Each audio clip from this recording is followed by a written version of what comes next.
Matthew chapter 9. And getting into a boat, he crossed over and came to his own city. And behold, some people brought to him a paralytic lying on a bed.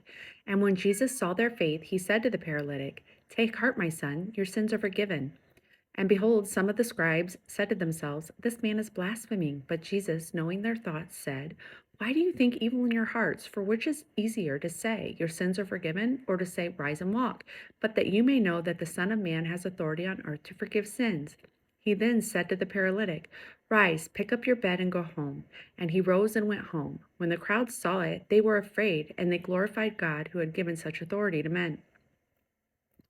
As Jesus passed on from there, he saw a man called Matthew sitting at a tax booth, and he said to him, Follow me. And he rose and followed him. And as Jesus reclined at table in the house, behold, many tax collectors and sinners came and were reclining with Jesus and his disciples. And when the Pharisees saw this, they asked his disciples, Why does your teacher eat with tax collectors and sinners? But when he heard it, he said, Those who are well have no need of a physician, but those who are sick. Go and learn what this means. I desire mercy and not sacrifice, for I came not to call the righteous, but sinners. Then the disciples of John came to him, saying, Why do we and the Pharisees fast, but your disciples do not fast? And Jesus said to them, Can the wedding guests mourn as long as the bridegroom is with them? The days will come when the bridegroom is taken away from them, and then they will fast. No one puts a piece of unshrunk cloth on an old garment, for the patch tears away from the garment, and a worse tear is made. Neither is new wine put into old wineskins. If it is, the skins burst, and the wine is spilled, and the skins are destroyed. But new wine is put into fresh wineskins, and so both are preserved.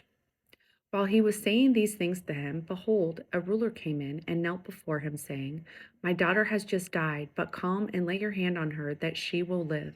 And Jesus rose and followed him with his disciples. And behold, a woman who had suffered a discharge of blood for 12 years came up behind him and touched the fringe of his garment. For she said to herself, If only I touch his garment, I will be made well. Jesus turned, and seeing her, he said, Take heart, daughter, your faith has made you well. And instantly the woman was made well.